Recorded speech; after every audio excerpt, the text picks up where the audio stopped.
Hallo julle, ek is Benny van Swiftvee. Ons staan hier met Tom Jouskols, voorsitter van die Savannah Bokteelers Genootskap en so ook met Pieter Wiese, voorsitter van die Van Rooi Teelers Genootskap.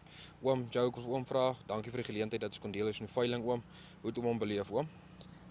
Vir die tyd waarin ons is op die huidige oomblik in ons landsomstandighede met 'n klomp goed wat teen ons landbou tel, dink ek het ons 'n baie goeie Savannah veiling gehad vir die tyd van die jaar en ek is regtig baie dankbaar vir die kwaliteit diere wat aangebied is, sowel as die kopers wat bereid was om vir die goeie diere te betaal. Verseker oom.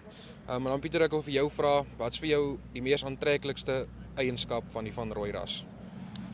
Ag, ek dink op die einde van die dag die mees aantreklike eienskap vir my is die feit dat hy gehard is. Laat hy na sy lam kan kyk onder ekstensiewe omstandighede, sonder enige byvoeding. Deesdae gaan dit oor kostebestuur. Dis eintlik alwaar mense 'n verskil kan maak as met kostes. So dis wat vir my die aantreklikheid van die Van Rooi ras is en is vir my 'n mooi skaap. Ja, nee, verseker, maar weer eens baie dankie dat kon deel wees en ons sien uit na volgende jaar. Baie dankie. Dankie.